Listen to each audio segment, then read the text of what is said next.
Okay, cool. Roll.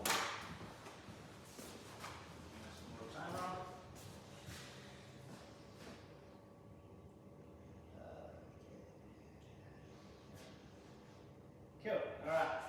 Howdy, my name's Jan, and this is my little class about snakes. So obviously we know each other, so it'll be pretty like formal and informal. But yeah, try to remain as serious as possible as you can because this is filming, so I'd like to get it done in one take rather than two or more. Housekeeping, I know that you're very familiar with the workspace, but just for any kind of emergency situation, just use the door on your left and your muster point right next to the basketball court there. There's a big green sign, can't miss it. If by any means this door is locked, go out this door to your right hand side and we'll go around the building. Toilets, so same thing at the door on your left, and there's a toilet block just behind this building as well. There's a little coffee station which is not currently on at the moment. Basic water and stuff over there in the kitchen. And there'll be no snakes in here, so there'll be no safety concerns. We'll just be doing a snake bite kit demonstration. And then I know we're both on the clock at the moment, so by all means, if your phone rings or if you need to answer radio, please do so. Just us two, so I can just pause the video and we can just keep going on. Cool, any questions? Fantastic. Alright, so first of all, we have a list of the world's most venomous snakes. This list constantly changes. It's not, depends on where you're from to how many bites and stuff they get a year and how many deaths there are, so the list constantly changes, but these are the top 10. There's a sheet in front of you, so chuck your name on the top, and then I'll give you a couple of minutes just to list out which snakes do you think are Australian from that list. Sure. I mean, yeah, you speak out loud as well. Brainstorm. We're just me and you, so sure. I'm not going to make us sit silent. I'm going to write down and tell you. Yeah, write down. Yeah. Just write down what you think. Tell me what your thoughts are. Well, Taipans, I'm going to assume it's not Australian, it's like somewhere in Thailand, something like that. Eastern brown snake, I do know there's brown snakes in Australia, so I'm going to assume brown snakes are Australian, brown snake. Coastal Taipan, I'm assuming not. Black mamba, I'm unsure, but I have heard of black mamba, I don't know if it's Australian. King cobra, black mambas are known to like bite lions. Let's narrow it down a little. I like it. So Africa. King cobra, I'm assuming that would be one of them, because I know there's king cobras in Australia, but I don't know if they're native to, but we'll give it a shot. Russell's fiber. Never heard of that one actually. Yeah, I never heard that one either. I'm not sure of that one. Source cow fiber, I have heard of that one, but I don't think it's Australian. Banded crate. Let's just go with that. Crates. Then we'll go death adder. That's like Egypt, isn't it? Death adder. I have heard the word death adder, so I'm just trying to. Death adders, they're the shortest of the snakes. And for the lance. I've never heard that one either, so that one's new to me. Alright, let's go to the last two, because I actually don't know death adder. And for the lance. Alright, sweet. Cool, so how many out of the 10 do you reckon are Australian? True question, I reckon I was like, what, 3 or 4, but I put 5 down there. Okay.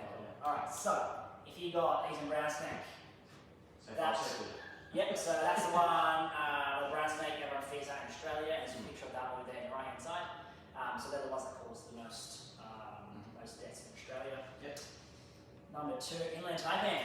So they're around Queensland, so in the northern, more regions where it's humid. The humidity is increased, so that's taipan. I like to think about taipan sort of like Southeast Asian or whatever, but unfortunately not. Coastal taipan. Well, yeah. So that's a picture there on the right. And then we also have the death adder. Yeah, so if you have a look at the pictures, so I'll go through again, so the little picture on the right hand side that will change. What do you notice about them? What I noticed about them? Yeah. Difference in colour changes and patterns. Yeah, well mostly what I was going for was like they're mostly brown. Right. So that's when a lot of people get bitten, they say it's a brown snake, but it could be a taipan, it could be a death adder, it could just be a python that's harmless. So That's why it's important to treat every snake bite as envenomation, because it could be, it could say I got bitten by a brown snake, but it could be a taipan, it could be a brown snake, or it could be death out of little brown. The colours do differ slightly, but You're right. yeah. Cool. Okay. So snake safety. So in Australia, there are, as you can see there, over 3,000 snake bites a year. Only 2 out of those 3,000 can cause death. That's because our safety has increased, knowledge has increased about how to deal with snake bite, and then we also have the snake bite kit, which helps with minimising the spread of venom to get antivenom. So a lot has changed in the last few decades. Snakes, those are often that thing we say where they're more scared of you than you are of them. That is true with snakes. So snakes often patrol the area by like sensing vibrations. They do that through their tongue. So if they go and stalk their prey by the vibrations, if they feel our feet stomping, it's too much of a prey, so they'll normally scurry away before you can see them. Juvenile snakes. So there's another fib where people say they're like a bigger snake, they're more dangerous. That is reversed in venomous snakes.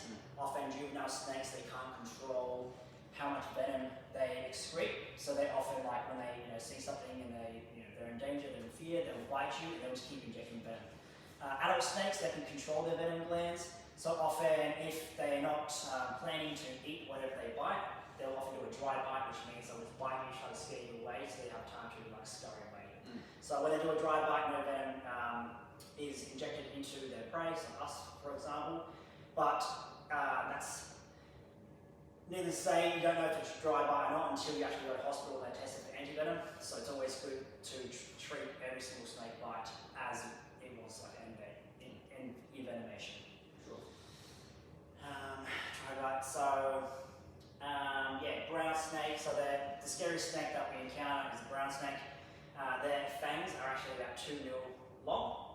So if we're wearing our high vis, not often they can get caught on this kind of stuff here. They won't actually inject unless they get a good, clean bite. And then this hard material, same thing. If you sort of hold it straight down, and then they can bite you, they can inject the venom. But if you're just walking past and they bite you there, they're not going to even go in there. You're Jeans, right. So jeans like your thick controller pants like this, and even boots. There's no way they'll bite you. And then what else have I got there? Yeah, so because they can't actually bite these kind of areas, or they can, but it's lower risk. Your hands are mostly at risk, and that's often people that often get bitten is when you put your hand somewhere where it shouldn't be. When you hear some rustling, and that's when snakes often bite you. So the hands are mostly prominent for those kind of bites. True. In general, do not put your hands in any kind of hole crevice. For men, I often say don't put your hands anywhere you wouldn't put your little lower member down there. So just don't put your hands anywhere. And then to show how unfriendly or how friendly snakes can be, this is a video of me when I did the snake handler course, and that is a red belly black snake. So they can still be very venomous and big. But you just notice if I don't move, it doesn't really care about me. And then there's another video that I took as well. I lifted my foot up and scurried away, so it wasn't fazed by my presence at all.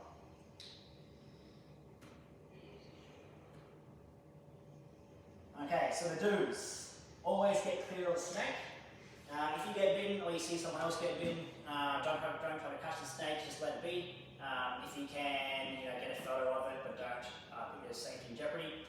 So always get clear of the snake. So that's in any kind of first aid certification you do, your safety is paramount. Always make sure you're safe, and then make sure the patient, your partner or the person on the ground who needs first aid is safe. Always call 000 and transport the patient to hospital. If anyone is envenomated by a snake or any kind of poisonous creature, always make sure they keep calm and still. So the more calmer they are, the lower the heart rate would be. Higher the heart rate is, the more likely the high chance of pumping that venom around the body. So you want to keep them nice and calm, lower that heart rate, and then keep them calm by saying, was it a big snake? If yes, then it can be like, it could be a dry bite. Don't worry, like we'll just do the pressure bandage and we'll go to hospital. Sure. When actually performing the snake bite kit, do the bandage, always remove jewellery and excess clothing. So in any kind of scenario, we'll probably just like get some scissors and rip off the whole like sleeve that pulls the arm. Obviously, we won't do this here, but yeah, watches and all that stuff because that can cause extra pressure and discomfort when you have the bandage on top of it. Always preserve the bite site for swabbing. So there's that myth where you can suck the wound and suck the venom out. Never do that because that can actually cause it, like your saliva can mix with it and cause it to spread faster. But always do not clean it with alcohol or anything. Leave it there. Put a bandage on top of it. That way, when they go to hospital, the doctor can swab it and they can test it for antivenom to give the right antivenom. Always perform the pressure immobilization technique. So that's the snake bite bandage we'll do. So I'll do a demonstration of that. And do not let the patient move the affected limb. So keep that limb still, we'll splint it, and then try not to even get them to move their fingers, because if you just grab your forearm and move your fingers, you can feel movement in your, so that's what we want to stop, because that helps spread the venom. The don'ts. So don't panic, don't suck out the venom like I mentioned before. Do not try to catch or kill the snake to take it with you to the hospital. Leave the snake alone. Do not clean the bite site. That's either with your mouth or with any kind of alcohol or saline. Do not make the patient run. So try to make them stay still and try to carry them out of there or put them on a spine board. And then do not use a tourniquet. So a tourniquet is used for like heavy hemorrhaging bleeds. That will stop the blood, but putting a tourniquet on will basically stop the venom from travelling elsewhere, but will also stop blood flow, and that can cause the limb to die. Cool. We'll just go through a little bit of the science. This is like a lot to take in if you haven't done like pathophysiology topics and stuff in biology.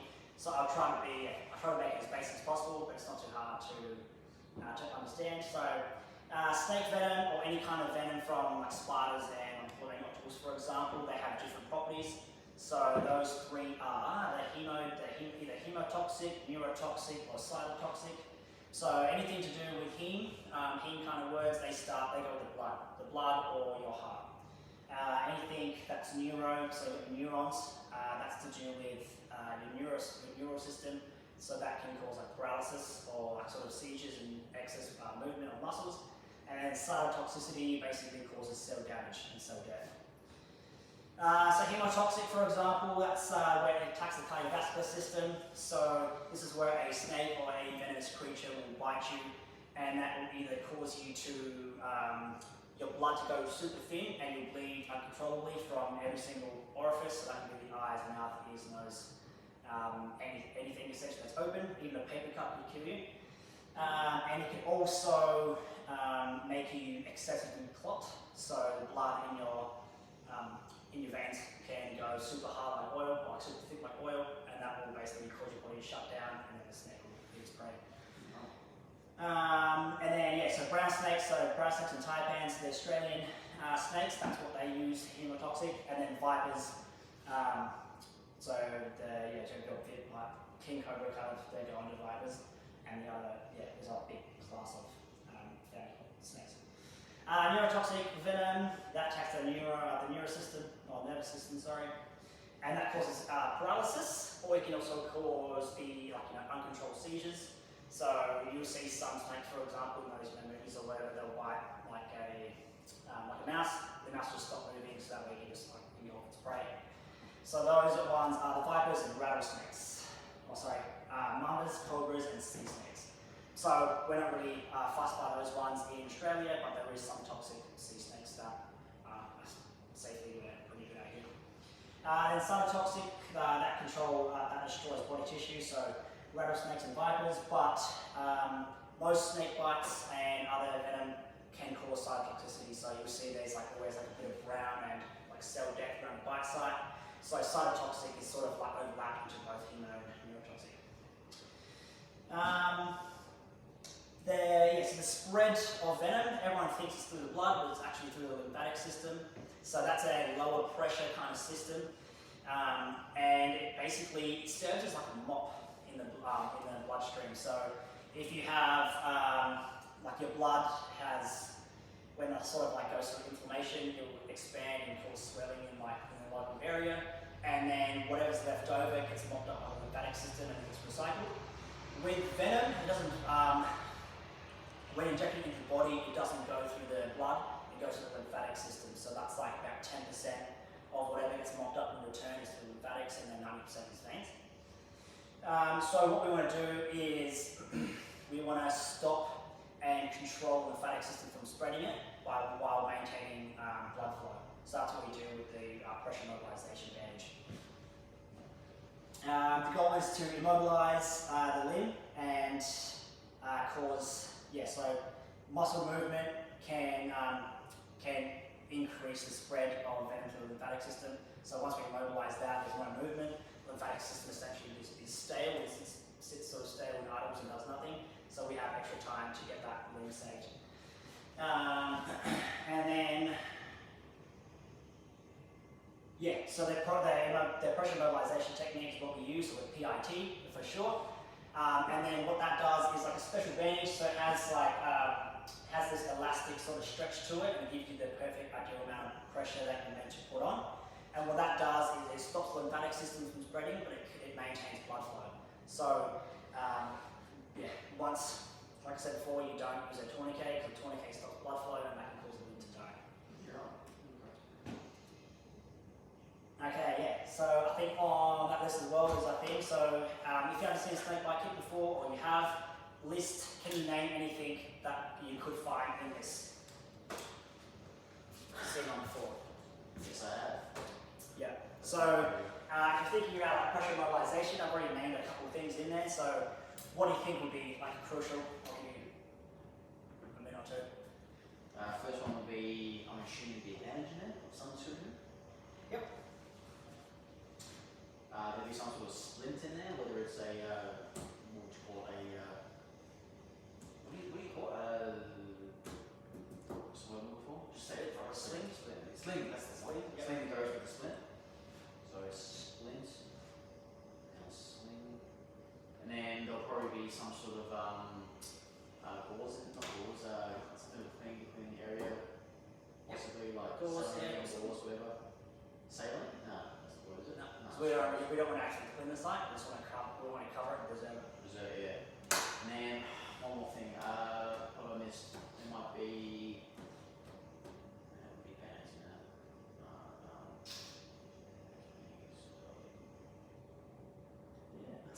Alrighty, how many things you got? 4. Out of 5. So bandage, splint, sling, and gauze of some description. Alright.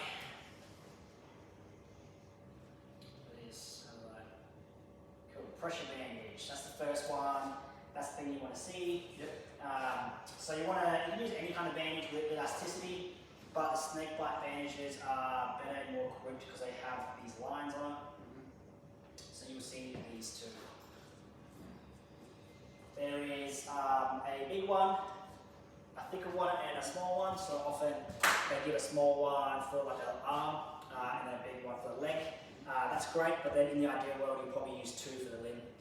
Depends on the kind of person, but if you're doing a leg, you'll probably need 2 or 3 of these, because you have to go from the tips of your toes all the way to the top. If they're a little bit, more robust, you might need 4. If they're small and a little bit lanky, you get away with 1, but often they give you 2. Sure. Then we have the gauze. So you mentioned the gauze. And a little dressing pad. Yeah, so we have a little dressing non-adherent. So that's something we'll do to just like cover the site, to preserve it, so we won't clean it, we'll just cover that and then put a bandage on top. What else we got? Splint, you said that. The brandy color, that's what we Yeah, so we got a splint here. This is a nice material, feel free to play around with it. But it's like stiff and you can mold it. So we'll mold it around the arm just to make sure there's no wrist movements, or even like around the foot or whatever. So that can be, it's very versatile, you can use it for broken arms and stuff as well. Triangular bandage, so you get stuck on that word for, what did I say, a sling. So drawing the bandage can help with a sling, more so for the arm, not the lower body. But if you split the arm, for example, and you sling it, that will sort of serve as a reminder that the person can't move their arm and it's kind of stuck here. So that's what we want to have. And then ice pack. Right. Yeah, so not all snake bite kits have this, but this just adds extra, just for it's just for the actual patient. Not often when you get bitten by something, it can cause a local area to heat up. And if you have that, you sort of crack it, and then you brush up the wound and cool it down. Nice. And then emergency guide of what to do and how to do it, and then often the numbers and stuff in cold. Sure. And then a marker. Do you know what this will be used for? Cap refill. Cap refill, I like what you're thinking, but no. For marking out. So the marker where the snake bite is. Yeah. So once you have the bandage on top, you don't want to remove that bandage until you go to hospital. There you go. So you want to basically know, like, you can kind of eyeball it where it is, whatever, but as soon as you go over it once, you want to mark it with an X or whatever you want to do. And then that way, when you go to hospital, they can leave the whole bandage on, or where the bite side is, that was cut like a bite out of there. So then they can, like, the whole rest of the limb is still immobilized. They can just get a swab, alright, this is a brown snake bite, and then they can give you the antidote. Sweet. Easy enough.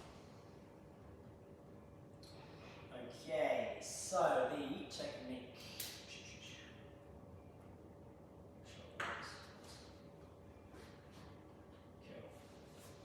So, that's what it is over here. I'll leave that up, but I'll give you a little demonstration as well. So, let's just say you got bitten on the arm by a snake, alright? You start panicking just above the wrist here. You just got bitten by over there and you come over here, you sat down, right? So I'll get you to sit down over here. Perfect for timing. Okay, let's take a seat. No, it's on the arm. Yeah. We're doing your right arm, just for the camera footage. Alright. So you notice here how at the moment we have these like little bars and they're rectangles. So we want to have pressure, put pressure on it and it turn into squares. Once it's a square, that's the perfect amount of pressure. And that way, yeah, you constrict. If it's too tight, you restrict blood flow. If it's not loose enough, you won't restrict the lymphatics, and then you'll obviously increase the spread. Alright, so are you wearing any watches or anything? No. No, cool. Your shirt comfortable like that? I reckon it will be. Cool. Alright, so you got bitten over here on the outside of the arm. What I do first is you always put that marker down. There, so there you go, a little swab. So that will maintain the actual, that will keep the area nice and clean, ready for like a swab. And then what you want to do is you want to do like 1 or 2 loops over this to hold it in place. And then once that's in place, I'll do one more. You want to work your way down the limb first, alright? So I'll get you, what you can do is like, sort of straighten your hand out, and then I like to lock my thumb in place like that. Perfect. Because you might, once you have this on someone, they'll have this on until they go to hospital, which could be up to 4 hours. So you want to make it as comfortable as possible. So you always work your way down, maintaining that same pressure. You always go down to the fingertips, but you leave the fingertips exposed. You already mentioned this before. Why would you do that? Cap refill. Cap refill, perfect. So the cap refill, if you don't have these little markers, you always check to make sure you have less than like 2 seconds. You want to do it right the first time, because if there's restricted blood flow, then you've got to loosen it a little bit, and that can cause spread of venom. Sure. So once you have the fingertips there exposed, you go back up to the limb. And then this is where you use a lot of bandage. You just keep going up, making sure you see the squares. Sure. And then, like I said before, you've got a small bandage and a big one. The small one for the arm, you can see I've already used the small one up. And I need to use the big one now. Sure.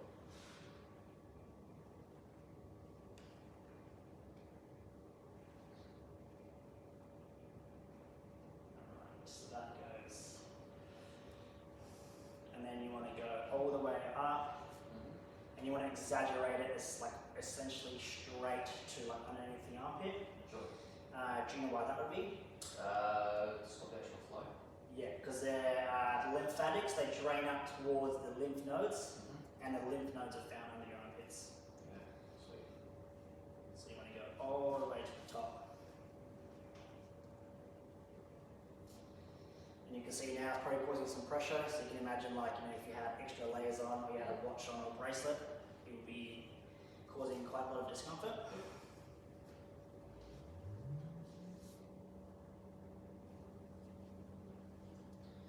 And then if you're a bigger guy and you go to the gym a lot, you can see we'll probably need like a third bandage, but in this instance, it's actually pretty good.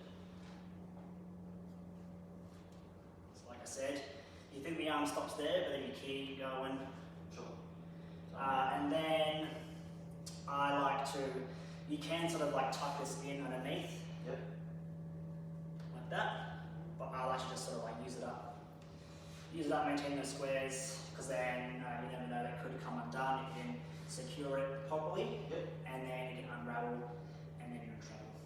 So I just do like that. Cool. So now we remembered ballpark the spot. So we want to kind of do, draw like an X back there. So when you go to hospital, the doctor will cut out that section there, check the capillaries, you still got good refill. Cool. So then you also have the split. I wouldn't do this for the hand because it's a lot, you can use it for the hand, but because I took the thumb in and did the wrist, that's pretty good there. Yep. So then just split. Does that hurt when you do that? No. Cool. So you depending on how well the patient is, you either get them to hold it themselves, split themselves, or if you're going to be like an extended care, you give them one of these.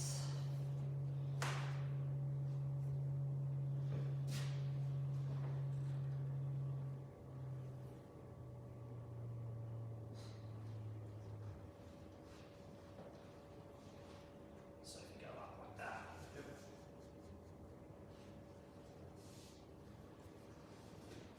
Tie it around the back there. Always go by like, if you can talk to the person, say, is that like a right level? Do you want it high? Do you want it lower? Sure. But just for the time being, we'll leave it there like that. Yeah. And then that way you can kind of rest it there, and then you won't move your arm. So that's the reason I put your thumb in. Even if you don't, even if you have your thumb out, thumb movements can cause spread. If it's in there, you're not moving anything. Sure. Cool, so that's basically it. Nice. So I'll do that, and I'll let you do it on me. Can do. And then we'll do a little quiz after.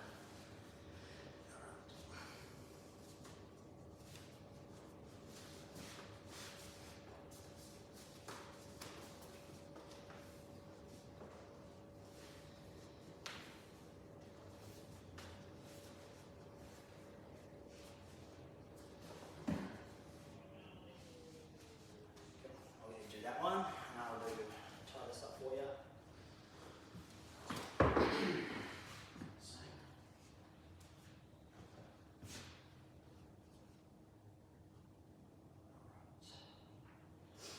So the PIT, it's best used for immobilizing a limb.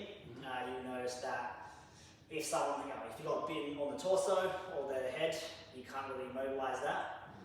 So you're in a lot of danger because you can't really wrap it at a pressure to stop any kind of, lack of movement.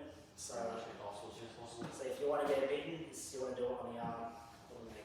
Sure. All right. Let's do it on my right arm.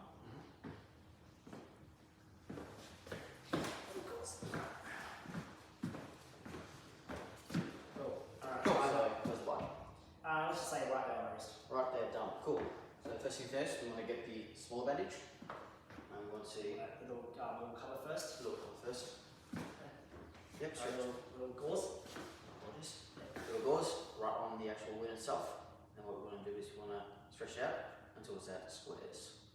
Then we're going to start wrapping around. And we're going to do 2 layers, if I'm correct. Yeah, just hold it in place. Yeah. Hold in place, and then we work our way down. And because it's the other way up, because you don't hold your thumb on the side, and we will wrap,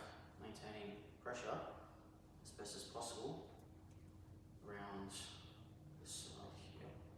You want to go past your hand onto the thumb, locking your thumb in, because I think you said it was so they can't continue the spread of the venom throughout the hands. There's lots of movement.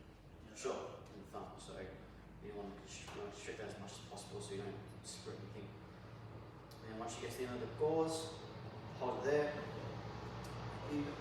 And we'll get the second one, with the bigger one. Maintain the same sort of pressure over the gauze and wrap it around Russell. 2 more layers to hold it on, and then we then make our way, maintaining that same pressure of the squares up the arm. And then as we're wrapping, we slowly inch up the arm until I believe you said we gets to the underarm, and we then get up to the arm itself and we keep going. Because you were saying the word you used, lymphatic nodes finish at the under the arm, so therefore we have to restrict those as well to make sure there's no spread of the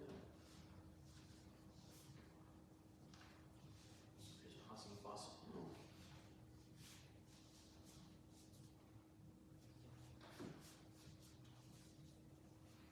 And then that's where your arm ends, and this is where your underarm starts. Good. So go out of there. One more layer, make nice and tight. And then we work our way down to lock it in. And do the same once you get to the end, just tuck under, so that way it doesn't slip out like so. And then we get our texture. Before that we tuck this in, make sure it's tucked in properly. Like thusly. Then we get our texture, and we mark the place which is right there, the circle, and the X to denote where it is. Perfect. Then next, because it's an arm, we won't use this, but we can if we need to. We then get the sling. And then we shoot on this in a while. Get this side, tuck your arm in, get the person to hold it if they can. And then what we want to do is So go under the arm, make like a bit of a flag, so the triangle goes on the outside. Yep. Yep. on the side there, and then sort of like in there. So go around. You go like a Oh yeah, go around. Yep. Yep. That's what I want. And then you want to tie it onto the back. And we're gonna, is that pressure okay? Yep. Is it high enough? Sweet. Yeah, perfect. Make sure it's in line with their arms, that way it's not putting any pressure on the arm and it's stabilising by itself. Which should do Probably that's the gravity now. just like that. Cool. And yeah, that's that. Cool, that's it. Cool. Done. Sweet. Alright, so take a sip, and then Yep. one little tip that I noticed, so in another class or whatever, that I will make you do it multiple times, obviously since we're like out of time, Nice. just to make it a little bit easier for the person doing the actual bandage. Yep. Not to say it's wrong, I just a little tip to make it easier. Mm-hmm. Once you have this like rolled up, I saw you like were applying it, so hold your arm out. You were applying it like this. It's a lot easier if you apply it like that, so then it's like you can unroll it with your thumb like that. Because otherwise when you're doing it like this, it's kind of hard and then you can lose pressure or whatever. Sure. Cool, I can do that. Take a seat and we'll do that little quiz at the end. And So there is a few little questions there for you.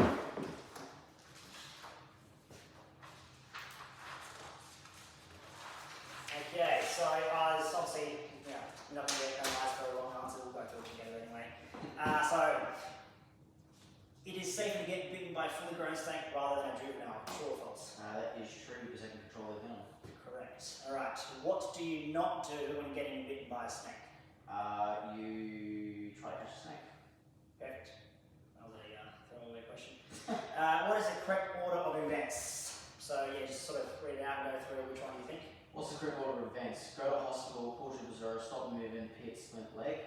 Pit, splint leg, stop all movement, pull to Brazil, go to hospital. Stop all movement, pull to Brazil, Pits, went leg, go to hospital, or stop or movement, suck out cord to Brazil, go to hospital. So I'm assuming it's number C, stop or movement, cord to Brazil, pits, and then sprint arms, go to hospital. Perfect. Alrighty. Question 4. Always perform the pit starting distally, so furthest away and working proximal closer to the torso. That is true. When catching a snake after a snake bite, what are your priorities? Unless you answer that one. Extract venom for sample to make anti-venom. Kill the snake so it doesn't come to a human. Wrong. You should never try to catch a snake unless you authorize snake handler. So that would definitely be number C. Cool.